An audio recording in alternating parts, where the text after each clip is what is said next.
Paul McCartney returns to his Beatle roots. Hi, everybody, and welcome to Access Hollywood. I'm Tony Potts. And I'm Sean Robinson. And Paul McCartney heading back down Abbey Road is what's happening in Hollywood right now.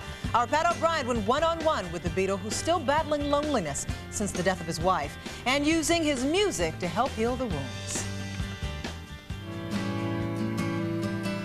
It's Paul McCartney's first album since his wife Linda died of cancer a year and a half ago. While Run Devil Run isn't about his grief, there is one song that touches a nerve. Maybe down in Lonesome Town.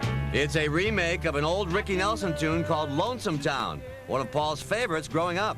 You had said that that has a different meaning for you now. That do all these songs have different meanings for you now? It's more poignant, you know, having lost Linda. In some degree, I am in Lonesome Town, so it means a lot to me now. And it was good to sing for that reason, you know, just kind of therapeutic. After Linda's death, Paul found a lot of comfort in music, recording songs that recalled the happier days of his youth. All but three are old 50s favorites from legends like Elvis Presley. How much fun was this? It was a really good record to make, you know. We used the kind of the system that the Beatles used to use in the very early days. That system meant recording the CD in a week, the same amount of time John, Paul, George, and Ringo used to take during the height of Beatlemania. We'd show up on a Monday morning, and 10 o'clock, and be ready to roll at 10:30. And often we'd just, the producer would say, okay, what if George Martin? And he said, "What? Okay, chaps, what are we going to do?" And me and John would say, well, it goes like this.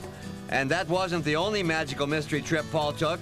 Back when the Fab Four first started, they didn't write their own songs, so they played the popular hits of the time. Problem was, so did all the other bands. We'd come to a gig, and there might be, let's say, 4 or 5 bands on the evening, and we'd go on, let's say, third, and the other 2 bands might do all of our act between them. And in fact, that's why John and I started to write. It wasn't sort of some great, amazing desire to compose. It was just like anything so these other people couldn't access this stuff, you know. And there's yet another Beatle reference with the CD. Run Devil Run was recorded at the same studio used by the Beatles, Abbey Road, which also was the name of one of their classic albums.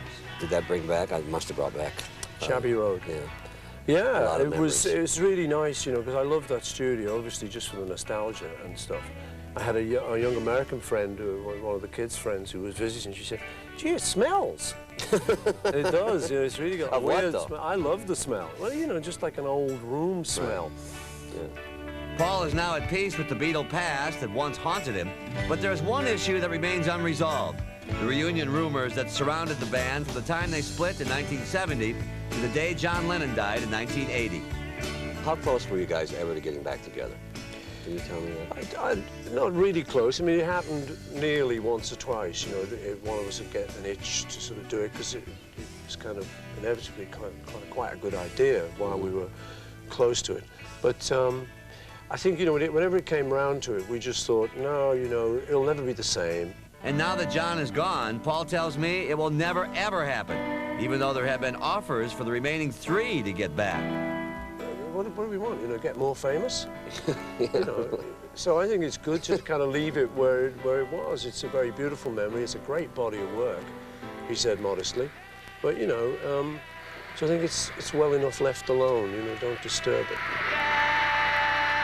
A lot of insight into Paul there. And rock and roll isn't the only thing that Paul knows. He recently completed a classical album of which he composed all of the songs. That new CD called Working Classical hit stores on Tuesday. And you know, Sean, although that he said in the past that he wouldn't tour, McCartney did tell us that he just might. And who knows, maybe there'll be a little bit of classical and a little bit of rock and roll.